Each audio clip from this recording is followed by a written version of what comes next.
The universe does not forgive. In the void between the stars, where the light of 1,000 suns is swallowed by the emptiness of space, whispers stir in the warp.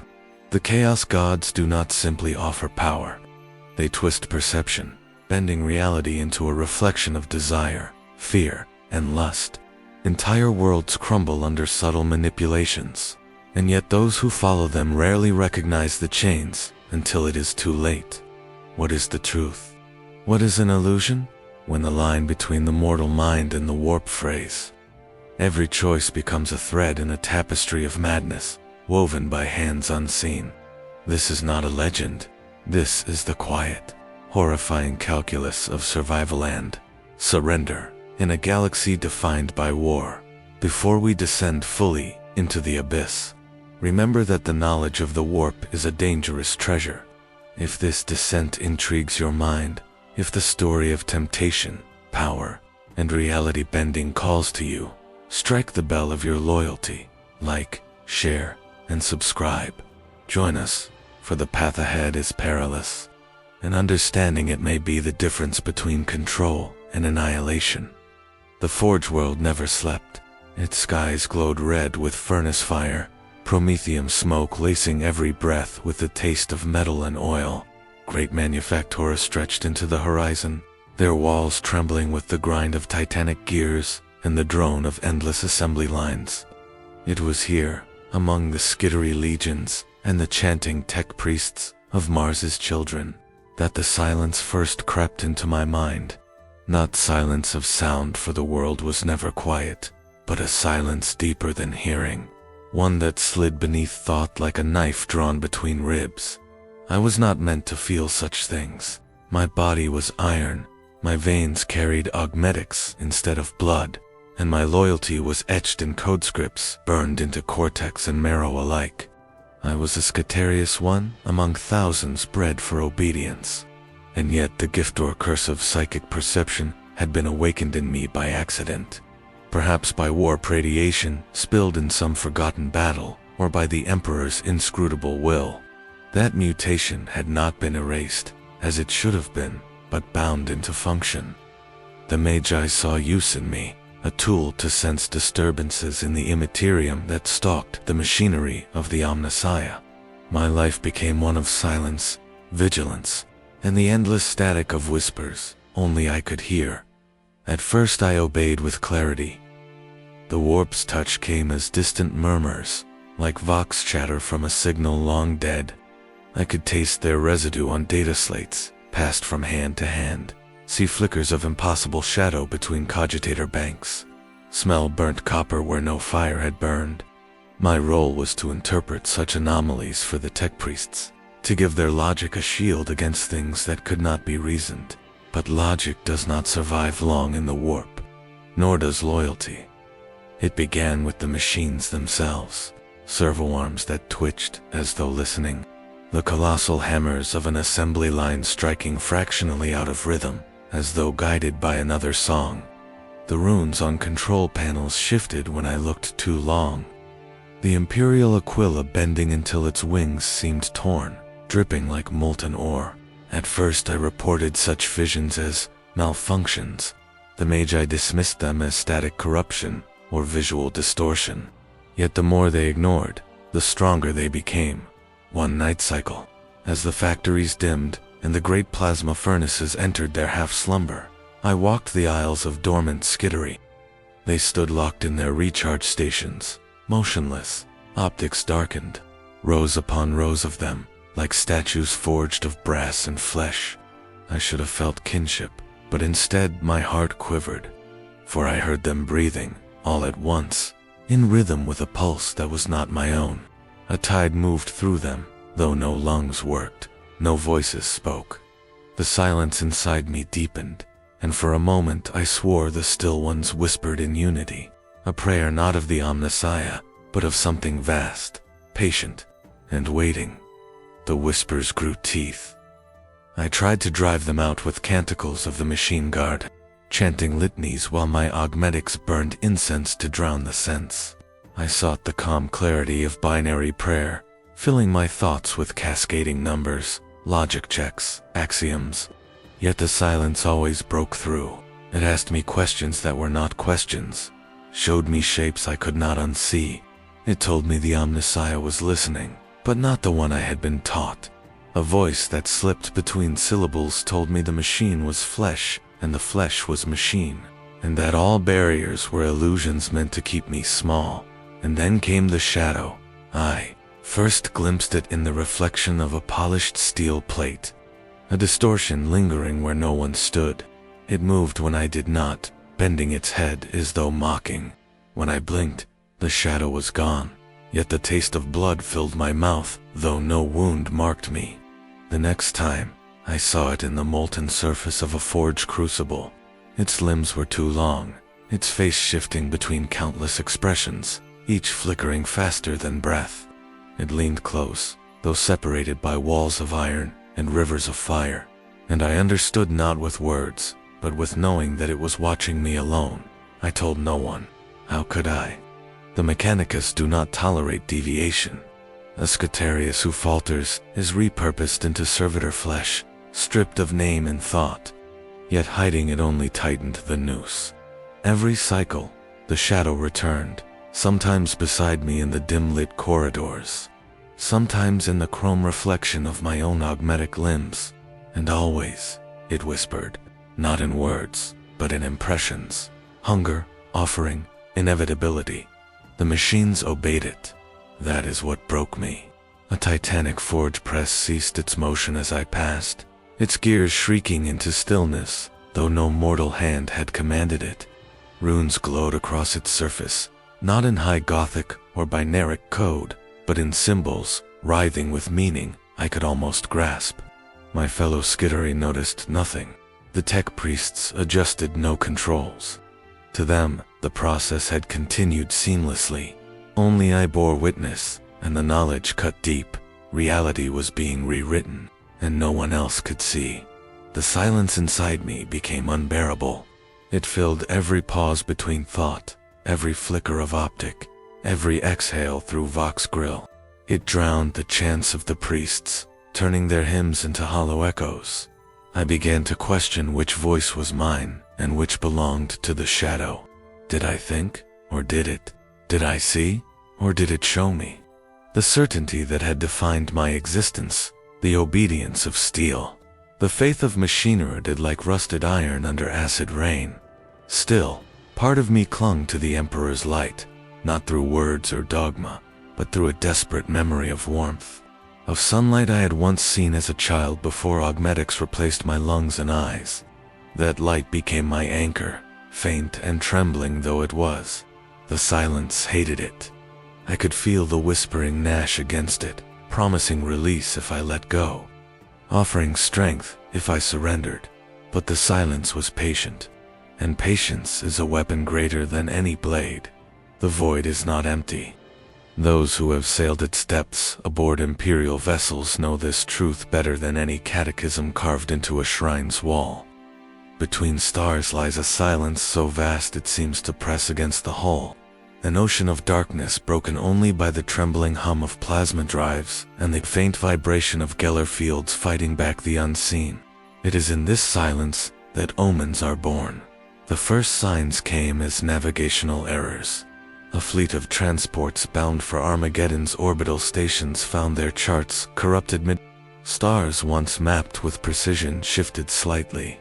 Fractions of a degree, but enough to throw trajectories wide and scatter escorts apart from their charges. The navigators insisted the Astronomican's light was steady, their third eyes burning with the Emperor's beacon. Yet they swore that constellations themselves seemed to twist like molten glass. Vox records captured arguments breaking into panic as astrogators screamed that systems had vanished, entire suns no longer burning where they should at first. These errors were dismissed as human fault or cogitator malfunction. Imperial fleets are vast, their records often strained by the immensity of scale. A single discrepancy could be chalked to mortal weakness. Yet the pattern grew.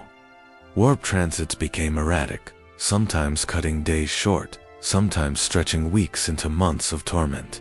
Captains reported shadows that moved across their viewports, Colossal shapes drifting against the stars, too large and too slow to be ships, yet leaving no trace upon augur scans.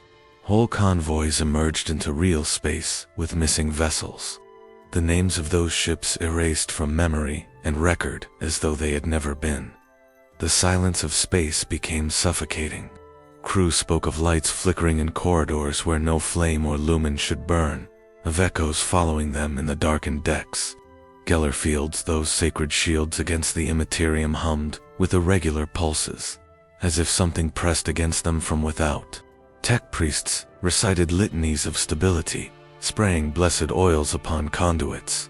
Yet still, the hum rose and fell like a heartbeat. Men began to believe the void itself was alive and watching. The most dreadful omens came from the stars. On the edge of the segmentum obscurus, a picket fleet guarding trade routes reported a phenomenon no logic could contain. One by one, stars in a nearby cluster dimmed. At first they flickered, as though their light were strangled by dust clouds or obstructed by planets not charted. Then, with a stillness more horrifying than violence, they winked out completely. Dozens of suns extinguished over the span of hours, leaving behind only blackness where vibrant systems had been. Auspex scans found nothing. There were no debris fields, no collapses into singularity, no natural explanation. To the mortal eye, it seemed as though the void itself had swallowed light and life whole. Rumors spread faster than light. On one ship, crew chanted that the Emperor had turned his face away. On another, whispers claimed a god had risen in the warp and feasted upon suns. Astropaths screamed in their cells, clawing at their eyes, as visions of jaws made of galaxies consumed their sanity. Many died, their souls burned out like candles exposed to hurricane winds. Their deaths were recorded clinically by the Adeptus Administratum, but in the holds and mess decks, fear fermented into something far darker. Then came the shadows. It began subtly. Void ship silhouettes glimpsed on augur screens, positioned in places where no fleet should patrol. Some were shaped like imperial frigates, others like vessels long out of service, their hulls obsolete by millennia. Crews swore they saw the markings of their own regiments painted upon these ghostly shadows. One frigate, the Perdition's Grace, recorded a vessel matching its own design, following closely behind at impossible velocity, never closing, never falling back. When maneuvering thrusters fired to evade, the shadow matched the movement precisely, as if mocking the ship. Hours later, the Perdition's Grace's engines failed entirely, stranding her in silence. When rescue came, her crew had vanished, leaving only the ship's vox repeating one phrase in binary: "We are already here." Other vessels told similar tales. Ships lost in warp storms were later seen drifting silently beside convoys, their hulls untouched, their decks lifeless. Entire fleets reported phantom signals repeating distress calls centuries old. And always, the shadows lingered at the edges of sight, too close to dismiss, too far to grasp. Captains grew paranoid, firing torpedoes into empty space, their crews trembling with every echo. Ammunition reserves dwindled, not from battle, but from fear. What unnerved them most was the consistency.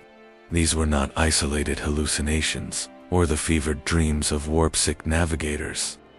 The omens rippled across sectors, repeating patterns of disappearance, shadows, and extinguished suns.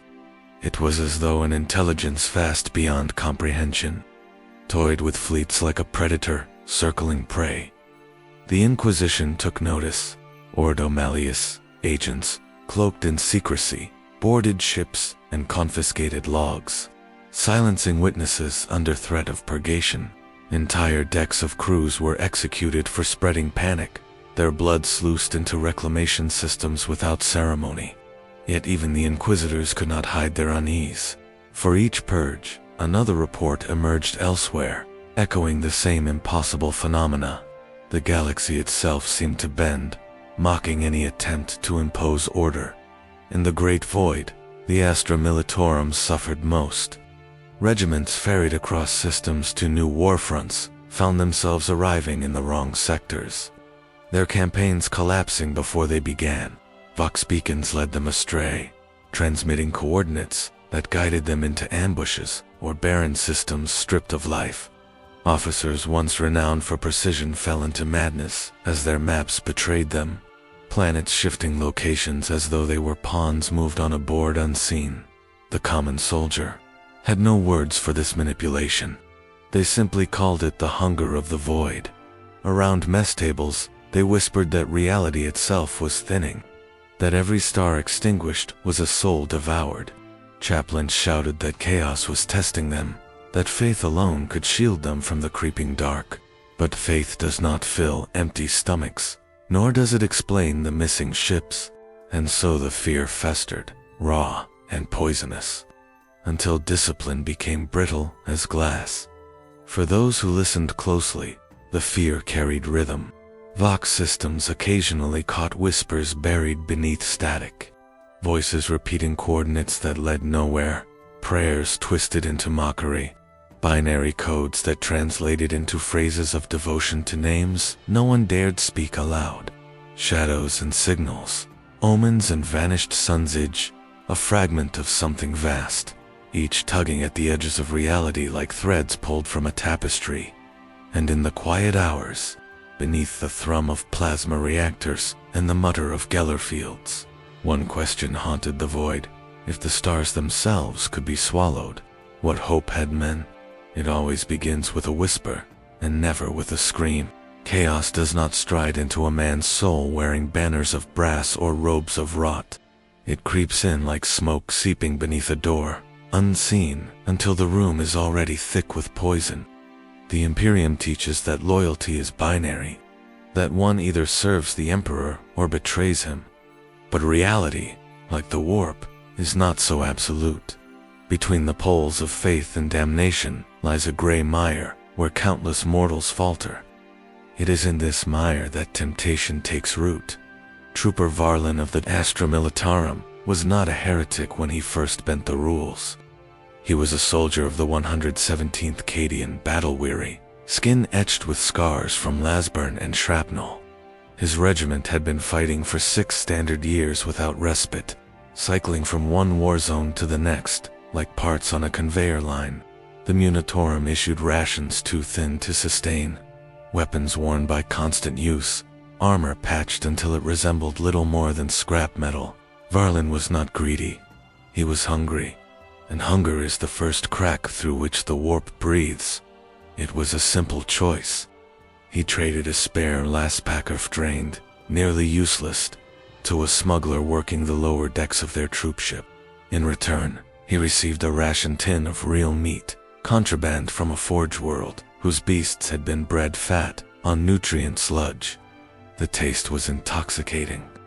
He had never eaten flesh, not recycled from corpse starch, and the richness brought tears to his eyes.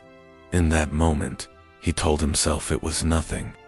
A small indulgence, a minor defiance of strict codes. He felt no corruption in his veins, no demonic fire in his soul. He was still Varlin, still loyal, but the seed had been planted. The smuggler returned days later with another offer. This time it was not food, but a data slatin coded, forbidden. It contained tactical schematics, enemy movements stolen from Administratum archives. For your survival, the man whispered, sliding the slate across the mess table. Wouldn't you like to know where the enemy will strike before command deigns to tell you? Varlin hesitated. Accessing such knowledge was punishable by death. Yet his hands shook as he reached for it, his mind burning with visions of comrades spared, of himself rising above the endless meat grinder of war. He told himself it was for the regiment. He told himself the Emperor would forgive. And so, when the battle came, Varlin moved his squad before the enemy struck. He led them to cover seconds before an artillery barrage flattened their original position. His comrades hailed him as a savior, their voices ringing with gratitude. He felt pride swell in his chest. Pride sharper and more intoxicating than the contraband meat. The slate had saved them. Knowledge had saved them. And knowledge, whispered a voice deep inside, could always save him again. Meanwhile, on a forge world light years away, tech priest Doriel made his own compromise. He was a low-ranking engancer, tasked with overseeing servitor maintenance in a manufactorum that stretched for miles. Doriel's work was endless repetition, checking pistons, sanctifying circuits, purging waste fluids. He dreamed not of betrayal, but of advancement. Promotion among the Mechanicus was slow, requiring decades of rote obedience. Yet Doriel was impatient. He longed for recognition, for his name to be recorded in the sacred cogitators of Mars. His first compromise came as curiosity. While repairing a data shrine, he discovered a cache of corrupted binaric files. Most tech priests would have purged them instantly, intoning the litany of purity while flooding the circuits with cleansing flame. But Doriel hesitated. Within the static, he glimpsed patterns, equations too elegant to dismiss, schematics beyond his training. He told himself it was research, nothing more. To delete them would be to destroy knowledge, and was not knowledge the Omnissiah's true gift? He began studying them in secret. Night after night, while the factory's great hammers slept, he decoded fragments of forbidden design, engines that burned without fuel, circuits that healed themselves, interfaces that responded to thought, not touch. Each breakthrough filled him with a thrill unlike any sanctioned liturgy. When his superiors questioned his sudden efficiency, he recited prayers and showed results. They praised his devotion, never knowing the source of his innovations. Yet the files whispered to him, not in words he could translate, but in meanings that slithered beneath binaric rhythm. They promised more. They promised greatness. And though Doriel still recited the catechism of the machine god, part of him began to wonder, was the Omnissiah he served the same as the one in those files? Or had he stumbled upon another face, another truth, hidden beneath the gears of reality? For both Varlin and Doriel, the compromises were small at first. Harmless, they told themselves. Necessary. But each act nudged them closer to the abyss. Each choice aligning them with an unseen architect whose strings they could not perceive. Neither man saw horns sprout from his brow, nor eyes glow with warp fire. Corruption seldom announces itself so clearly. Instead, it whispers, coaxes, and waits. Varlin's slate led to more victories. His squad survived encounters that annihilated entire regiments. Commissars took notice. Officers commended his instincts, never suspecting the forbidden knowledge hidden in his bunk.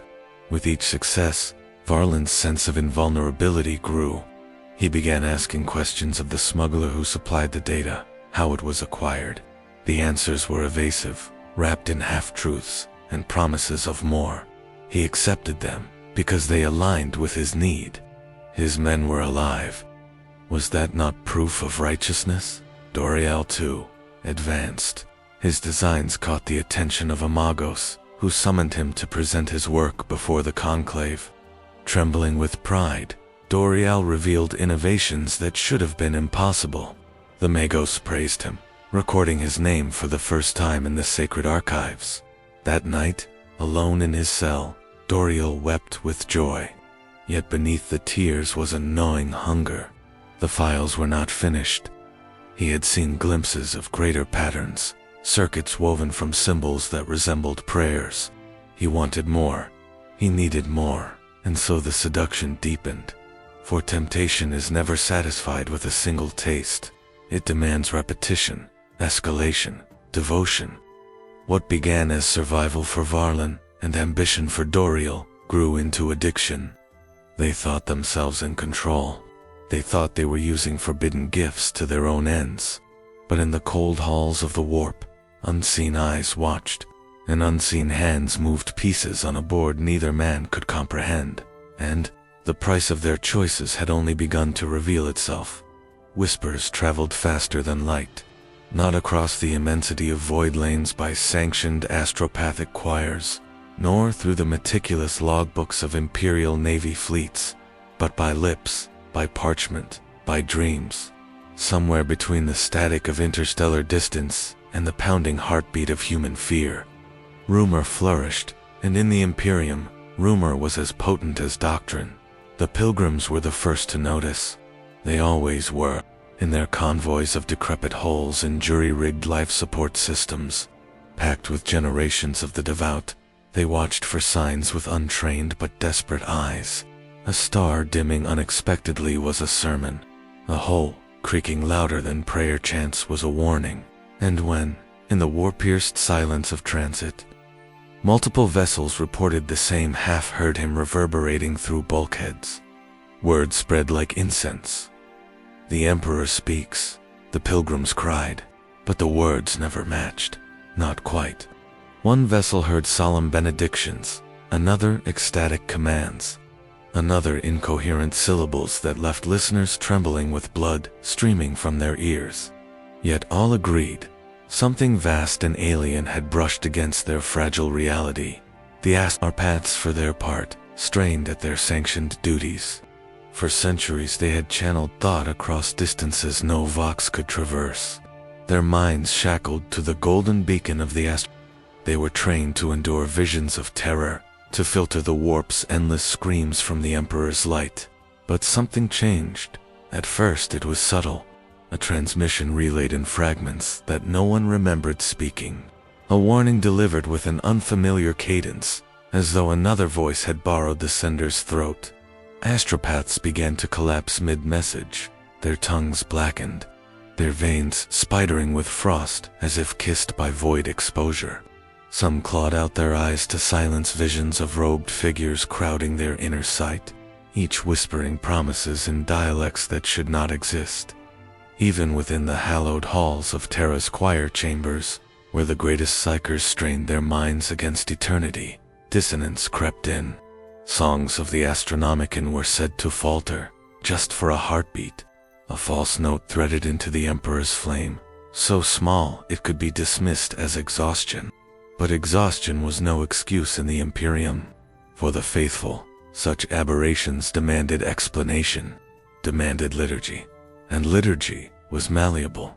Priests in Shrine World cathedrals thundered from pulpits that these visions were reminders of vigilance, that the Emperor tested his children with illusions, sifting the strong from the weak. Others, more desperate or ambitious, claimed it was new revelation, proof that the Emperor's silence, since his entombment, was ending. Their sermons ignited mobs, and mobs needed only sparks to become pyres.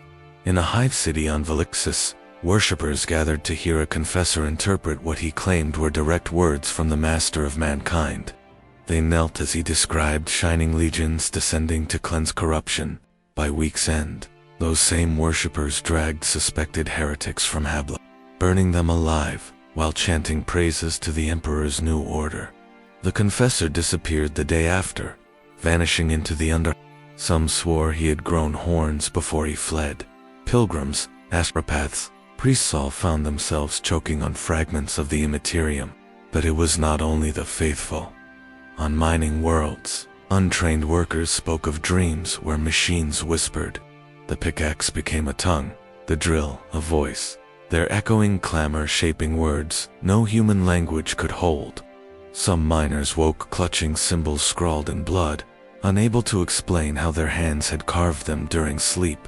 In forged temples of the Mechanicus, tech adepts recorded random fluctuations in machine spirits. Blessed cogitators spat out pages of binary cant, filled with patterns resembling prayers or curses. Debates erupted.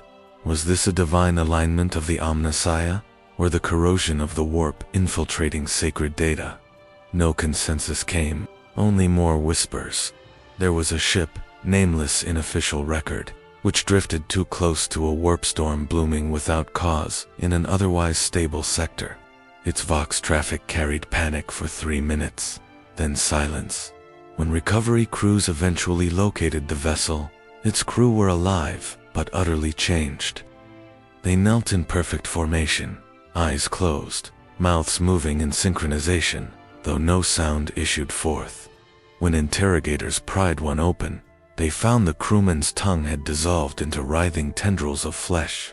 Still, the mouth moved. The words, when finally interpreted through mechadendrited phonetics, or fragments of a single phrase, he hears us still. From such horrors, cults were born. They sprouted like fungus in damp, forgotten corners, first on void docks, where rumor had always been coin, then in the claustrophobic corridors of Hive City, then even within Skola precincts meant to harden youth against heresy. To the untrained, all visions smelled of sanctity. A mother whose astropathic son died screaming believed she had been chosen to carry on his whispers. A former guardsman who dreamed of a golden figure bleeding across a battlefield believed he was commanded to spill blood in kind. The Inquisition, of course, noticed. They always noticed. But their blade could not slice as fast as infection spread. Where one sect was burned, 3 more appeared, mutating doctrines from ashes. Some cults promised the Emperor's rebirth. Others insisted on his death, claiming his corpse was merely a vessel for something else. A few dared to name gods in the shadows, weaving their hymns with syllables pulled straight from warp-saturated delirium. To walk among these whispers was to lose grip on what was true. Even sanctioned scribes struggled, transcribing testimonies into archives that read like dream journals rather than histories. One pilgrim swore he had seen angels at his ship's prow, guiding them to safety.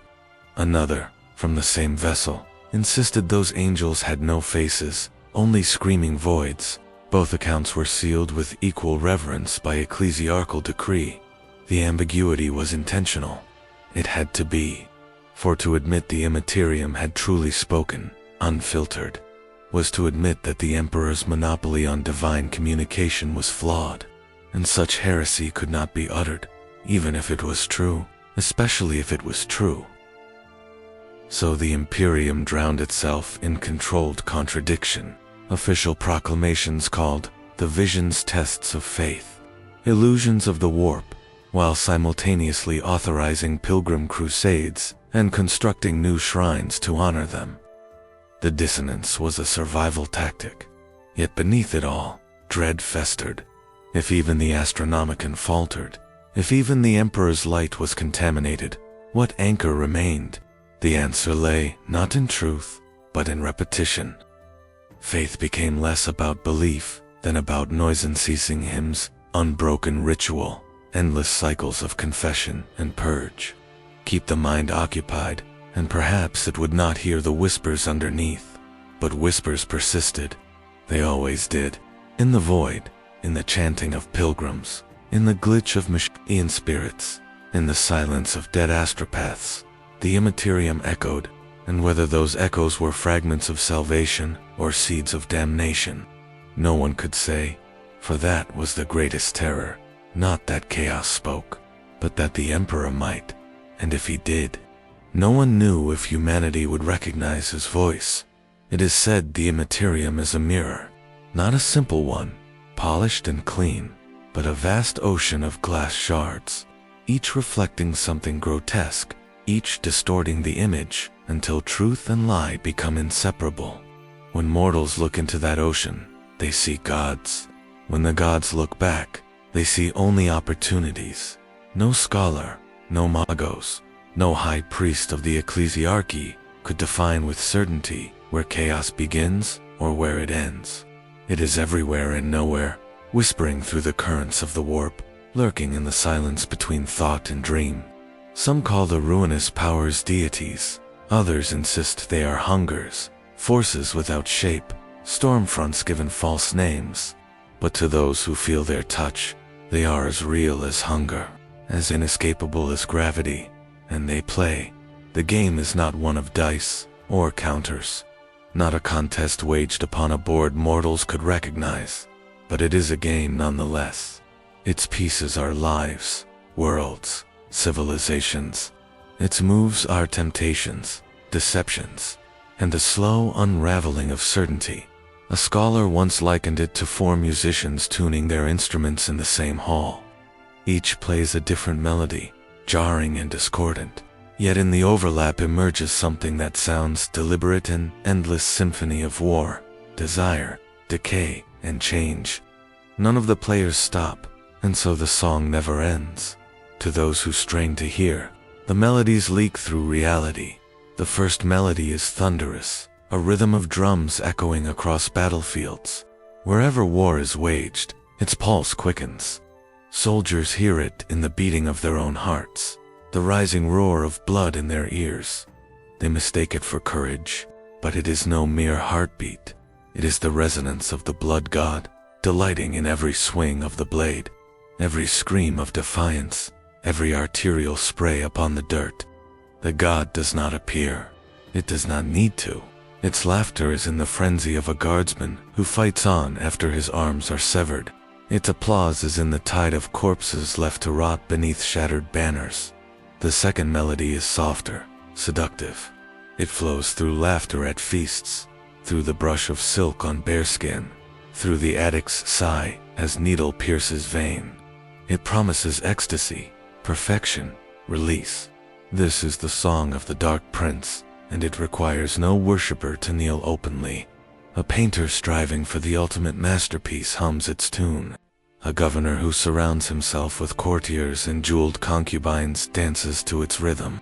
The god's presence is not a figure in shadow, but the sudden flush of pleasure that makes reason seem distant and restraint unnecessary.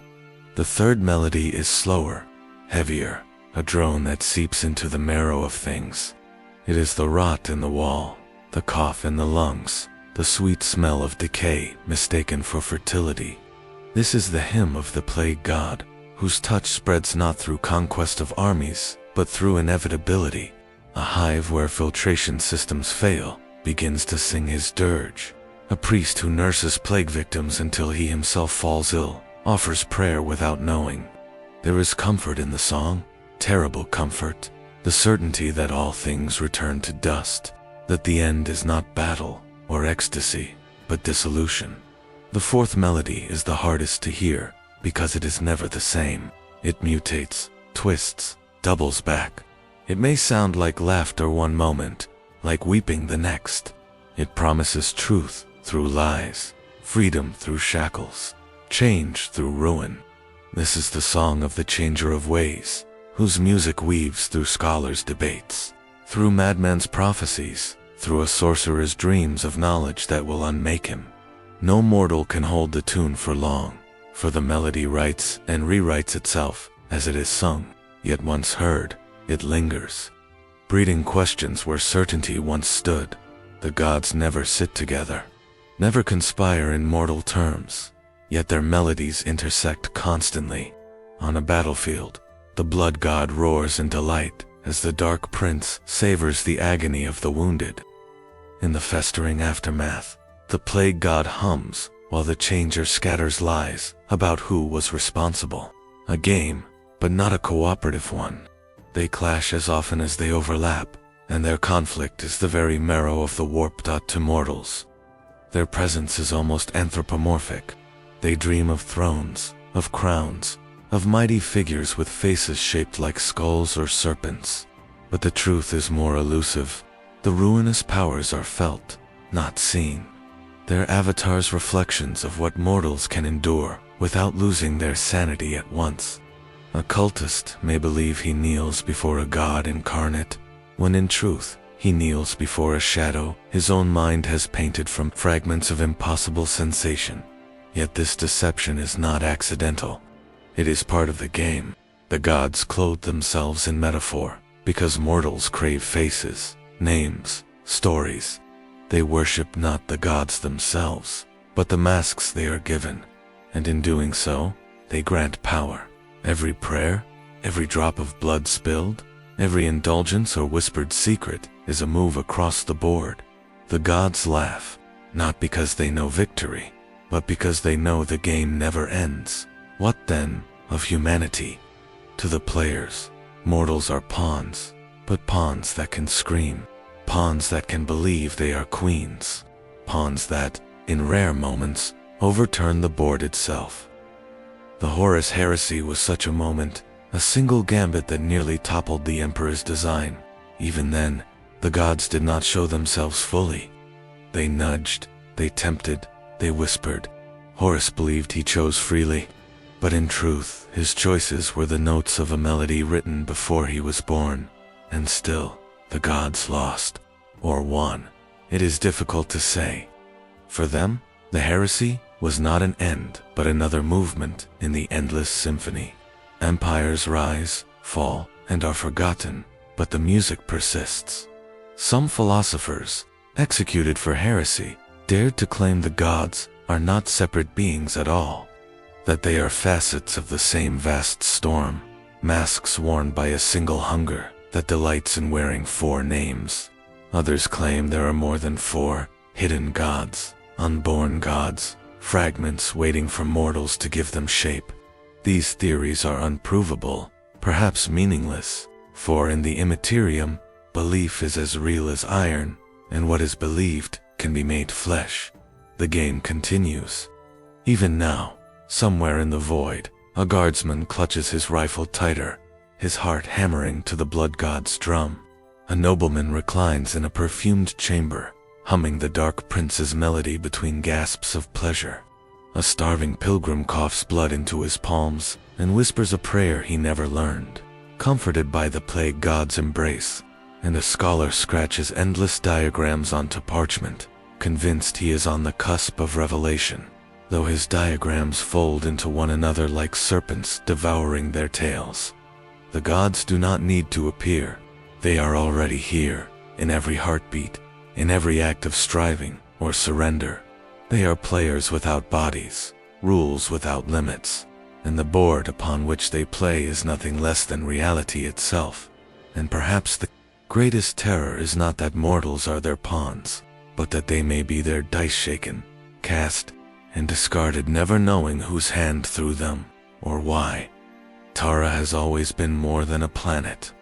To the Imperium, it is shrine, fortress, mausoleum, and beacon all at once.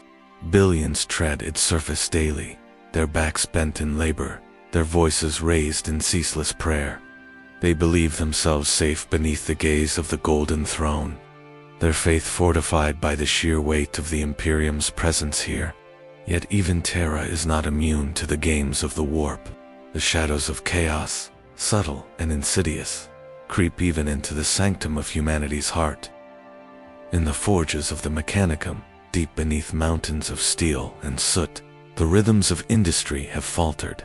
Entire manufactura that once sang in perfect harmony now stumble in a rhythmic confusion. A cogitator that should have calculated Prometheum ratios whispers instead in corrupted code, its output strings forming phrases and languages no tech priest will admit to recognizing. Servitors, their minds long ago hollowed and replaced with obedient programming, twitch as if unseen hands guide them in movements beyond their design. One was recorded pressing its rusted fingers into the metal floor until the digits snapped, carving patterns that bore no resemblance to the imperial Aquila, but echoed the blasphemous sigils of the warp. The magi of the cult, Mechanicus, argue in low voices about the phenomenon. Some claim it is mere error, the inevitable collapse of overstressed machinery strained by centuries of labor. Others whisper that it is proof of chaos, infiltration, heretic sabotage, or worse signs that even the sacred logic of the Omnissiah can be bent by the will of powers beyond comprehension. None dare raise such suspicions openly, for to do so would be to admit that Terra itself is vulnerable, that no machine is immune to corruption. Above these forges, the Adeptus Custodes patrol the Eternal Palace with a vigilance beyond human comprehension. Each custodian is a living engine of loyalty and perfection, their senses honed to perceive the faintest discord, and yet, even they have felt it. The air thickening at times in corridors where no wind should blow, shadows elongating against the golden walls, faint whispers threading through vox grills long thought broken, a custodian sworn to silence since the heresy was heard, murmuring a word none recognized. When confronted, he swore he had not spoken at all. The Hall of the Throne, where the Emperor's body rests upon the golden throne itself, has long been a place of unbearable gravity. Pilgrims collapse, weeping in its approach, and psychers who draw too close are reduced to husks, their souls burned to ash by proximity to his presence. Yet now, that unbearable pressure has become uneven, like the breath of a great machine faltering. The Astronomicon still blazes, its psychic fire visible across the galaxy, but those who tend its choir whisper of flickers in the light, tiny stutters that ripple across the Imperium like cracks in glass. Astropaths bound too. Terra have suffered visions more fevered than usual. One claimed she saw the Emperor's face, not radiant, but fractured into four, each aspect weeping a different fluid: blood, ichor, oil, and molten gold. Another raved that the throne itself was shifting, not in space, but in essence, as though unseen claws tugged at its foundations. Such visions are dismissed as madness, yet the madness spreads, and the silence with which they are recorded betrays the fear of those who listen. Within the ecclesiarchy's cathedrals, sermons have grown harsher.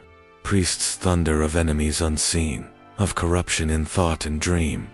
They exhort the faithful to vigilance, not only against Xenos and heretics, but against themselves. Some believe this paranoia is merely the ecclesiarchy tightening its grip, but others note that relics which once burned with holy light now sputter, candles dying in still air, icons sweating ichor instead of oil. Faith is supposed to banish doubt, yet here, in the heart of humanity, doubt festers like a wound. Rumors spread among the lowest classes, whispered in Hablock stairwells and manufactorum dormitories. They say shadows move when no light falls, that dreams of faceless figures plague entire districts. A worker swears she saw the Imperial Aquila upon the walls, bend its wings inward, as though shielding itself. She was executed for blasphemy, yet her words echo in the silence after prayers. Too dangerous to ignore, too haunting to forget, the High Lords of Terra pretend calm. Their chambers are filled with assurances, reports scrubbed of the strangest details, but the truth seeps through even their polished facades. A miscalculation in orbital defense arrays nearly fired upon a loyal fleet, the sensors reading them as demonic incursions. Entire shipments of foodstuffs spoiled within sealed containers, the grain crawling with worms that melted into nothing when examined. A vox relay in the Senatorum Imperialis broadcast, for 3 heartbeats only, a voice that spoke in perfect High Gothic, yet declared, "He cannot hold forever."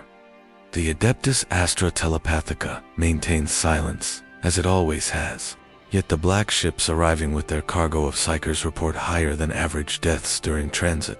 The psychers die, not from exposure to the warp, but from within, their minds unraveling into laughter, screams, or blissful silence.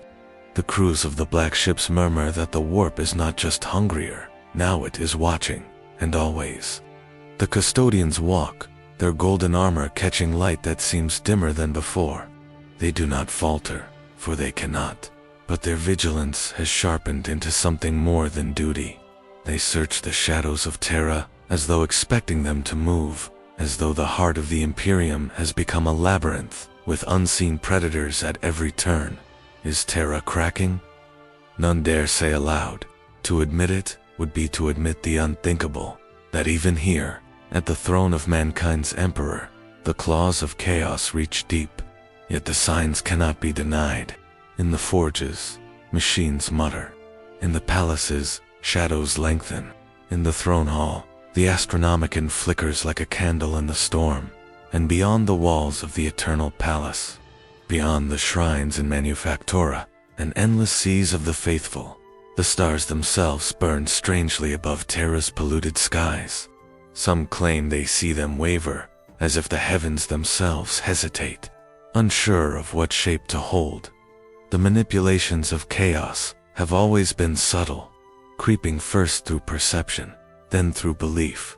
But when even the eternal city begins to shiver, when the Emperor's own guardians pause at whispers, one must ask whether the game described by pilgrims and heretics is unfolding not only in the distant reaches of the galaxy, but here, in the cradle of the Imperium itself. Perhaps Terra is not immune. Perhaps it is the prize. And if Terra falters, what hope remains for the galaxy beyond? Knowledge in the Imperium has never been free. To know too much is to invite suspicion. To question too deeply is to court death. But when the subject is chaos, the very pursuit of understanding becomes a labyrinth with no exit. Every step forward is paid for in blood, insanity, or in the trust of one's comrades. The price of knowledge is always higher than it first appears, and the Ruinous Powers make certain the cost is exacted in full. Among the dust-choked archives of Terra, a scholar named Istron once petitioned the Administratum for permission to study recovered data slates from a purged cult in the Segmentum Obscure. The request was denied, as all such requests are, but Istron pressed on, bribing minor clerks and falsifying access codes. What he found were not diagrams of heretical idols or lists of cult members, but words, endless words, strung together in a code that at first seemed nonsensical. Yet when read aloud, the syllables carried weight, shaping the air, unsettling the silence of the chamber. By the third night, he could no longer stop himself. He whispered the words in sleep, his tongue moving though his mind begged stillness. When his colleagues discovered him, his body was intact, but his mind had been carved hollow. He sat upright, quill in hand, eyes staring into nothing, writing the same passage again and again. They burned the pages, burned his corpse, burned even the desk he sat upon, but the memory of the sound lingered, a phantom echo that crept into the minds of those who had heard it once. One archivist later confessed to dreaming of it nightly, his dreams vibrating with syllables he could not remember upon waking. He begged for silence, but silence never came. He threw himself from the spires of the Administratum before he could spread the infection further. In the Schola Sectana, neophytes are taught to shield their thoughts, to build walls against intrusion. Yet even the most disciplined minds find cracks forming under the weight of curiosity. A young psyker named Larev believed he could trace the pattern of warp interference that was disrupting astropathic transmissions around Terra. He believed naively that if he could chart it, he could contain it. For weeks he drew lines across parchment, connecting bursts of static, correlating them to star charts and warp tides. At first the lines formed patterns like constellations. Then the constellations bent into faces. The faces bent into something else. Eyes staring from angles the human mind could not parse. He begged his tutors for aid, but they feared his madness was contagious. When the black ships came to collect him, he was no longer Larev. He was a vessel, whispering phrases and voices that belonged to no human throat. The adepts recorded the event and noted that every person in the chamber felt a faint but undeniable desire to listen longer, to hear what might come next. They destroyed the records. Still, some confess they hear his voice in their dreams, murmuring through the cracks of sleep. On the void forts guarding the Sol system, commanders who peer too long into reports of warp fluctuation find themselves questioning not only the threat, but their own loyalty. Captain Valian of the Imperial Navy believed his ship haunted by impossible echoes in the Vox. Orders repeated themselves with slight alterations. Attack became retreat, hold became purge, purge became wait. He tried to follow the truest order, but the distinction eroded. His crew turned against him when he opened fire on a supply convoy, swearing he had been commanded to do so. In the court-martial that followed, his only defense was that he had acted upon the Emperor's will as he heard it. None believed him. Yet when his records were cross-examined, the words did indeed appear, faint but present, as though stitched into the data by invisible hands. Knowledge seduces because it promises clarity. Yet with chaos, clarity is illusion. Those who seek to resist the warp by studying it fall into snares of their own making. Those who attempt to shield others by investigating the source often betray them instead. The very act of trying to understand creates ripples, distortions, opportunities for the Imperium to slip in unnoticed. The Mechanicum knows this danger more than most. Tech priests tasked with purging corrupted cogitators often notice fragments of alien code repeating themselves across systems that should not be linked. They attempt to erase it, yet the act of reading the code implants questions in their life. Why this pattern? Why this repetition? Amagos once confessed that after weeks of erasure cycles, he began to dream a thing impossible for his augmetic brain. In those dreams, gears turned into eyes, and data streams became whispers. He tried to cut the corrupted implants from his own skull. His fellow priests restrained him, but by then the damage was done. The code had already spread into their systems, infecting even the act of observation. Among the Adeptus Custodes, the question of knowledge is even heavier. They are not permitted speculation. Their purpose is obedience and guardianship. Yet some have begun to note discrepancies in the patterns of intrusions near the Golden Throne. One custodian, Shield Brother Halsey's, dared to map these intrusions, noting their rhythm, their almost organic pulse. When he brought his findings to his commander, he was met not with commendation but with silence. Halsey's was reassigned to a solitary watchpost deep in the Eternity Gate. Days later, he was gone.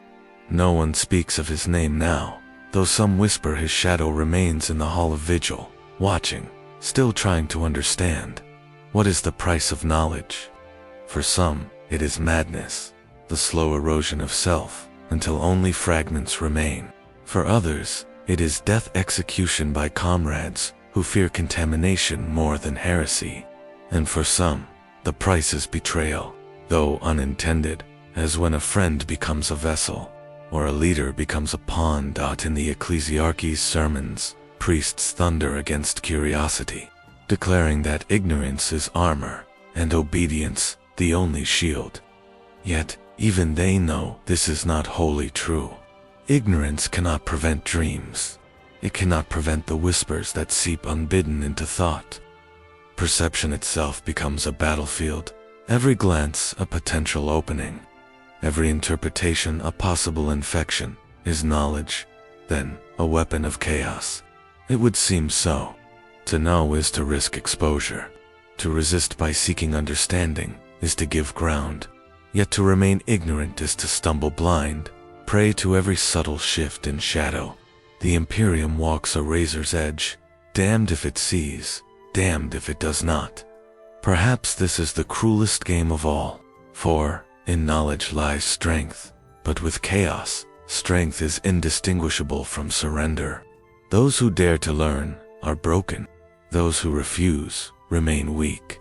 And so the galaxy turns, forever caught between blindness and madness. With no sanctuary in either, the price of knowledge is not paid once. It is paid again and again, in every scream that echoes from the vaults of the Scholastica Psychana, in every burned archive, in every loyal soldier executed for repeating a phrase that slipped unbidden from his lips. Knowledge does not fade, it stains. And once the stain has touched the soul, no fire can truly erase it. Whispers had always moved through the lower decks of void ships, carried on recycled air and the uneasy breaths of men who no longer trusted the walls that enclosed them. But now those whispers took on a sharper edge, like blades wrapped in cloth, cutting without ever revealing where the strike began. Allegiance, once bound by creed and oath to the god Emperor, began to dissolve in shadows. The Adeptus Mechanicus spoke in hushed binary cant, their metallic voices stripped of the certainty that once echoed like liturgy.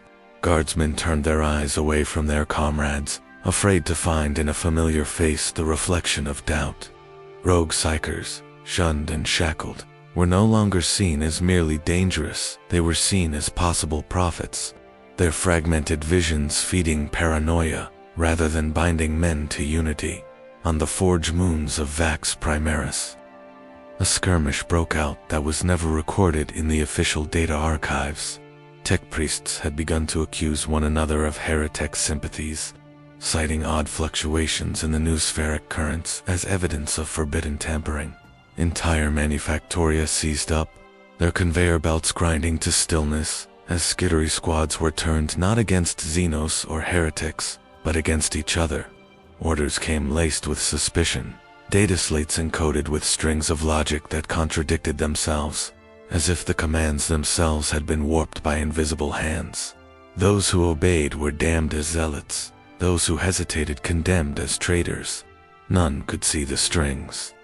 Yet all felt themselves pulled, in the barracks of the 43rd Bronchian Iron Guard. Men stared at the rafters instead of at their captains. Rations were withheld, not by decree, but by doubt, a suspicion that food was tainted, that water bore unseen corruption. Hunger spread through the regiment not because there was none to eat, but because none trusted enough to consume it. Comrades who once shared scars, now shared silence.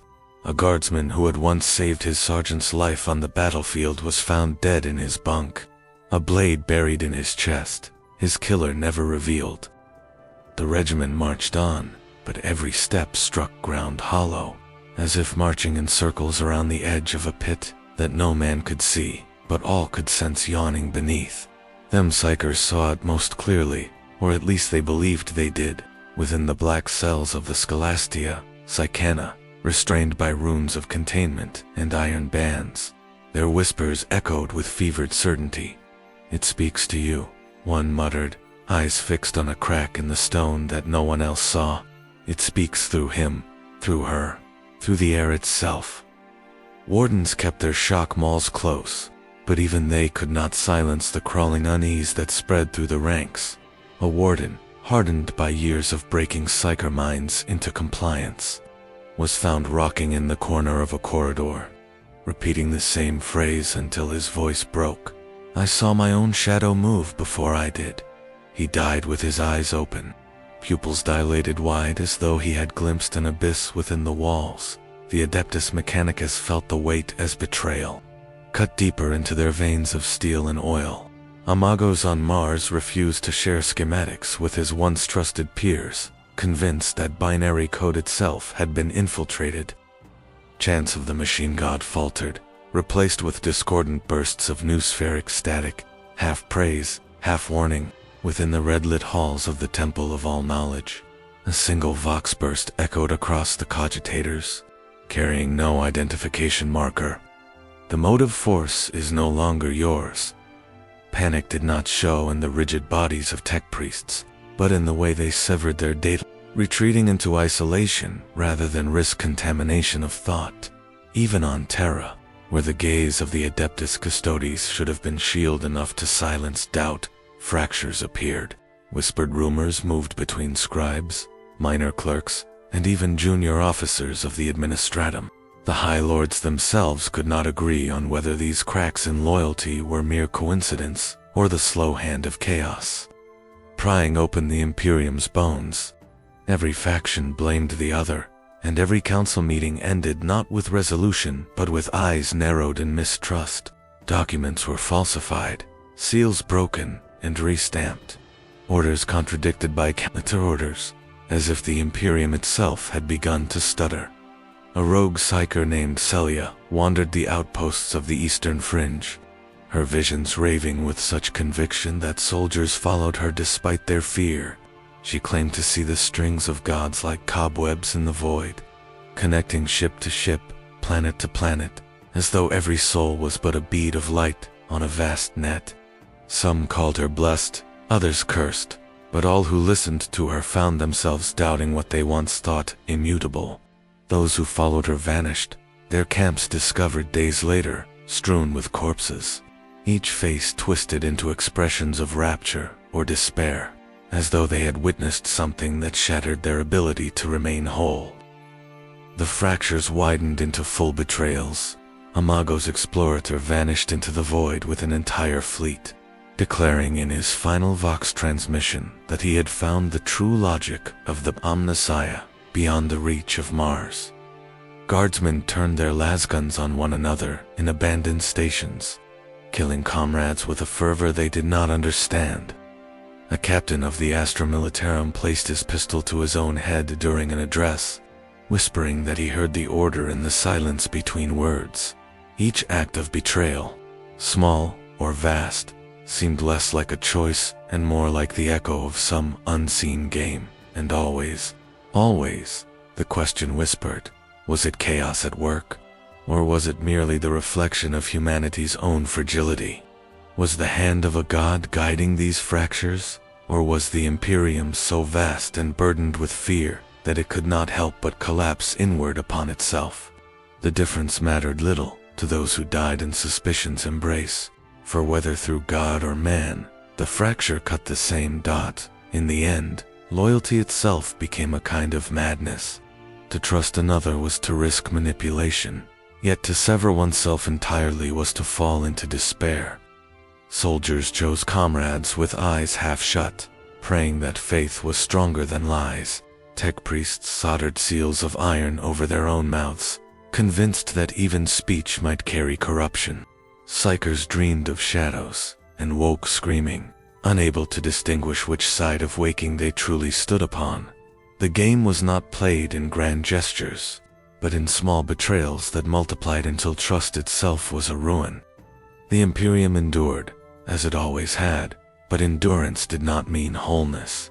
Each faction, each regiment, each brotherhood or sect bore its fractures like scars, some hidden, some bleeding openly. The strings were invisible, yet all could feel their pull.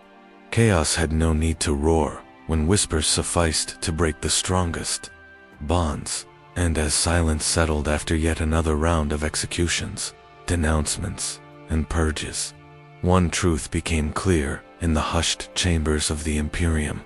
Allegiances had not merely fractured. They had become weapons themselves, turned inward, slicing deeper than any blade forged of metal or promethium. The gods did not need to appear to play their game.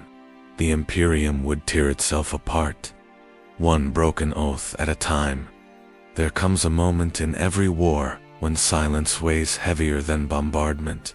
That silence had fallen now, though the galaxies still roared with fire. It was not the silence of peace, nor even the stillness of exhaustion, but the taut, quivering hush of a blade balanced on its edge. Across void ships, fortress worlds, and shrines blackened with incense smoke, men and women found themselves standing upon a threshold they could neither name nor step away from, for the line between loyalty and corruption had grown so fine it was no longer visible. It could only be felt in the marrow of one's bones. In the corridors of the battleship Glorious Martyr, Sergeant Halden of the Bronzean Iron Guard marched his squad through flickering lumen strips that refused to burn steady. He felt the unease of his men radiating like heat. Every step sounded louder than it should have, as if the deck beneath them wanted to betray their presence to some unseen observer. A voice whispered in his ear that his men could not be trusted, that their eyes were too wide, their grips too tight on their laps. Yet when he turned, he saw nothing but weary soldiers trudging forward. He asked himself then, was the voice an echo from the warp, or was it his own mind cracking under strain? The difference mattered little. The suspicion had already taken root, aboard the same vessel. Deep within the Noospheric sanctum, Engineer Varix worked to recalibrate the ship's machine spirits. His augmetics clicked and hissed, offering him comfort in their predictable rhythm. Yet his thoughts wandered beyond logic. A pattern had emerged in the vox bursts, a hidden rhythm buried in static, like a hymn half-sung. He swore he could hear words within it, phrases of devotion, commands disguised as praise. He recorded them, analyzed them, and erased them, only to discover them again hours later, encoded differently, but always the same message: submit. Was it a test? A trap? Or was it the machine god itself, speaking with a voice that Mars had denied? Varix trembled, not because he feared heresy, but because he feared that he would believe. On the forge world of Raza, a conclave of tech priests debated in their cathedral of steel. Their robes shimmered in the glow of plasma furnaces, their mechadendrites twitching like serpents around their frames. A dispute had broken out over whether the faint distortions in the plasma flow were evidence of sabotage or of divine presence. One Magos insisted it was chaos, infecting the sacred current. Another swore It was the Omnissiah, blessing them with unseen potential. The argument escalated to violence, electrographs crackling as binary cant degenerated into screams of pain. Outside the chamber, Skittery stood frozen, unsure whether to intervene or watch as their masters tore each other apart in the name of truths neither could prove. On a distant mining moon, guardsmen huddled in bunkers carved from stone. They had seen the stars vanish, one by one, as though the void itself had swallowed them. At first they believed it was an astronomical anomaly. Then the stars returned, but not in the same positions. The constellations were wrong, subtly rearranged, as if the heavens themselves had shifted like pieces on a game board. Some prayed louder than ever before. Others began to laugh, hysterical, insisting that the Emperor had never been real. That if the stars could lie, then so too could the Imperium. By the time the Commissar drew his bolt pistol to restore order, half the regiment had already chosen which version of reality they would die believing in. Astropaths fared worst of all. Bound to the Astronomicon, they felt the immaterium bleed into their very veins. In their shared choir chambers, messages tangled with hallucinations. One astropath whispered that the Emperor's light had dimmed, another declared it brighter than ever, blinding him to all else. Neither could be proven right or wrong, for both reports reached Terra as garbled truths. The immaterium had become a mirror, reflecting back belief in forms indistinguishable from fact. Some astropaths clawed out their own eyes, desperate to silence the visions. Others allowed themselves to sink into them, becoming little more than conduits for voices no one else could hear. Their handlers could no longer tell which among them spoke with imperial mandate, and which were puppets of darker hands. For rogue psychers, the line was more intimate still. Celia, whose visions had once led soldiers to doom, now wandered alone, her mind frayed but still sharp enough to see the strings others denied. She walked into a ruined shrine, its walls scorched by Lesfair, its altar defaced. There she whispered, her confession not to the Emperor, but to the shadows. "I cannot tell where I end and you begin." Her laughter echoed across the stone, half mad, half sincere. She believed she had glimpsed the truth that chaos required no oath, no bargain, no ritual. It only needed doubt, and doubt was everywhere. Even the Adeptus Custodes, paragons of loyalty, felt the disturbance. In the silent halls, beneath the palace, a shield captain stood before a relic that had glowed steady for 10,000 years. Now, it flickered, like a candle caught in a draft. His warriors said nothing, for their discipline was beyond words. But in that flicker, every custodian felt the impossible, uncertainty. If such things could falter on Terra itself, then the line they had sworn to defend was thinner than any had believed. Their silence was not denial, but acknowledgement that if they spoke aloud what they saw, it might become true. The crescendo rose not in one place, but everywhere. Orders came to fleets and worlds that contradicted themselves within the same day.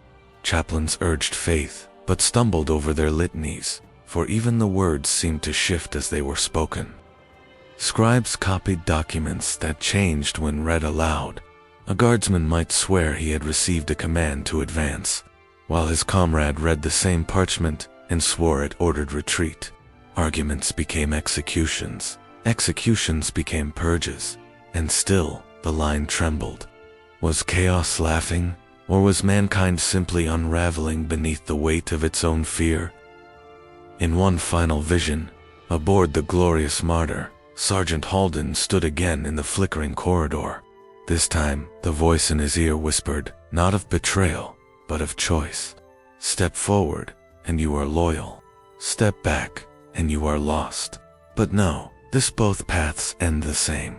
He clenched his weapon, sweat dripping down his brow, his men staring at him for direction.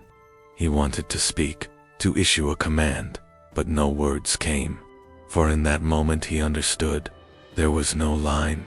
There was only the belief in one, and belief could fracture as easily as bone. So it was across the Imperium. Some resisted, clinging to faith with nails and teeth, their prayers louder than reason, their discipline harsher than fear. Others succumbed quietly, letting the whispers fill them until they could no longer tell if they had chosen at all. And a few an agonizing damned few glimpsed the terrible truth that chaos required neither victory nor defeat.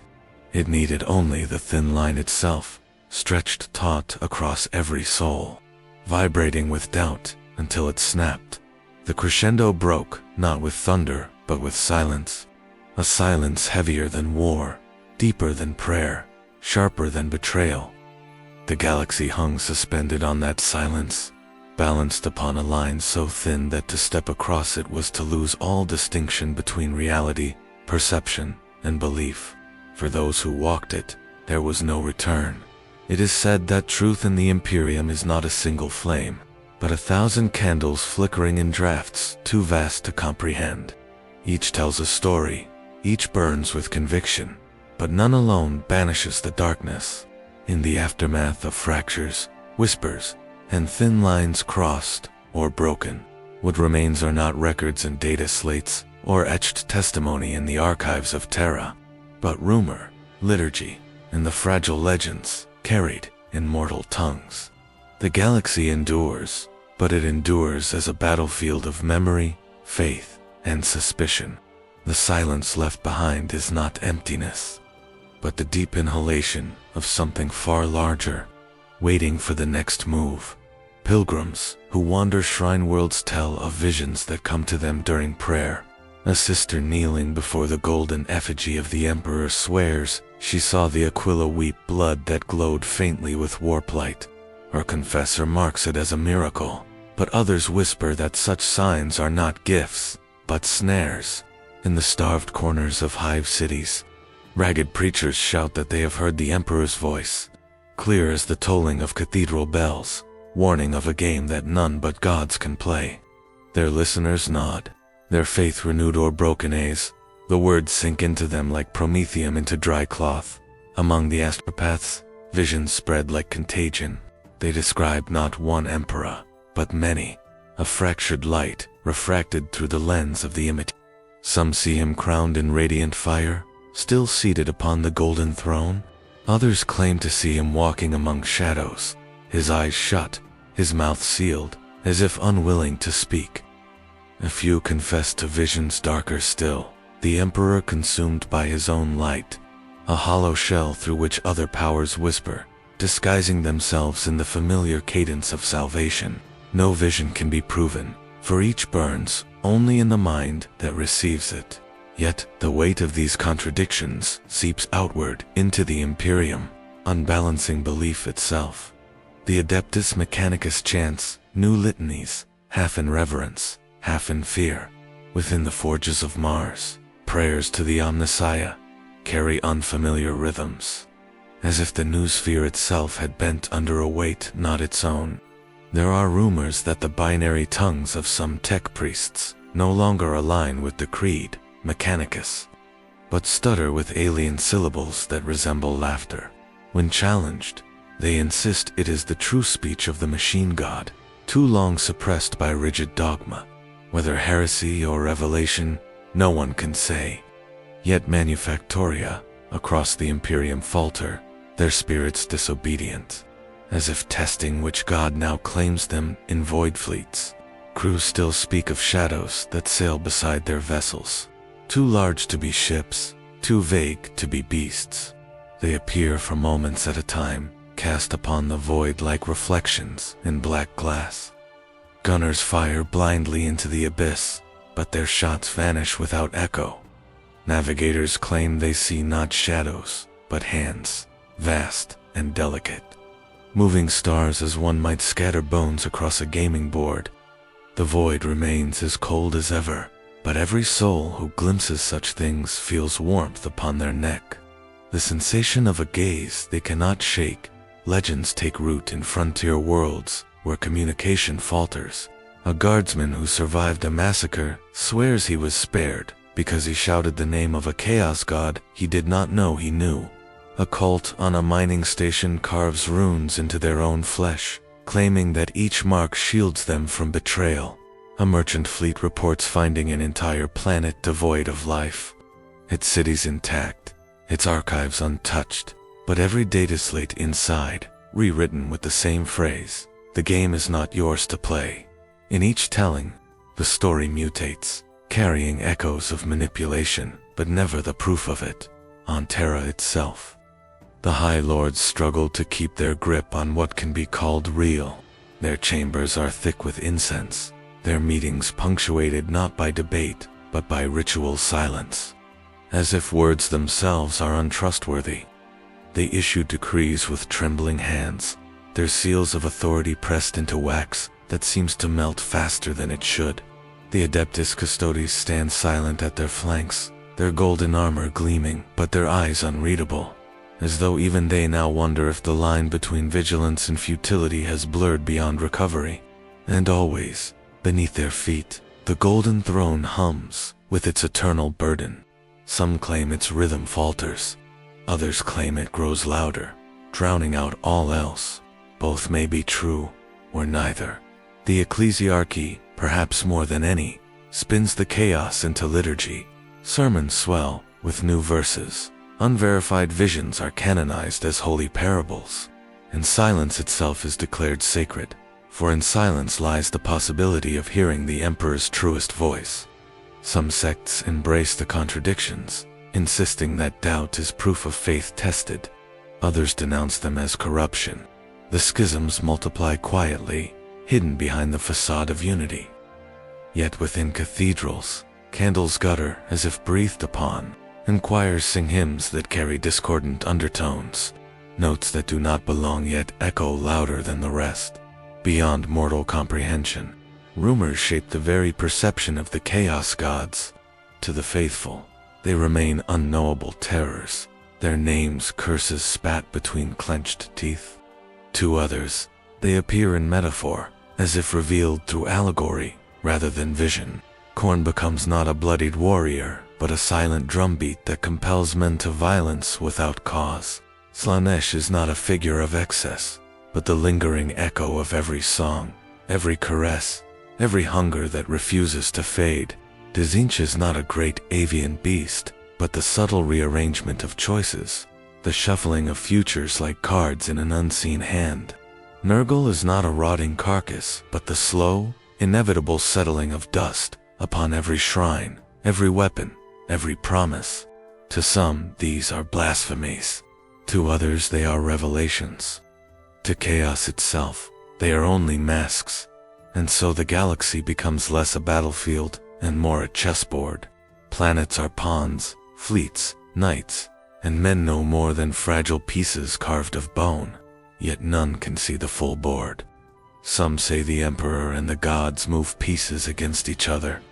Others say the game is already lost, the Imperium merely playing out its final moves without realizing it. A few whisper that there is no board at all, that the gods simply let mortals believe in one, for the act of belief is itself the truest victory. The silence that follows such rumors is heavier than any cannonade. No victory is declared, no defeat finalized. The Imperium endures, fractured, bleeding, but unbroken. Yet in every fracture, in every whisper, in every prayer, half sincere and half afraid, the presence of chaos lingers.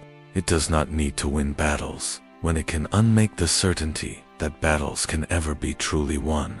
And so the tale ends, not with resolution, but with the unease of a galaxy that no longer trusts its own reflection. The stars continue to burn. The Astronomicon still blazes. The golden throne still hums. But beyond the mortal gaze, unseen hands play their game, patient, deliberate, and eternal. Mortals move across the board, not knowing whether they advance, retreat, or simply dance in place at the amusement of gods who never show their faces. The game continues. The silence deepens, and the line between faith and manipulation dissolves into rumor, legend, and the echo of whispers that will never die.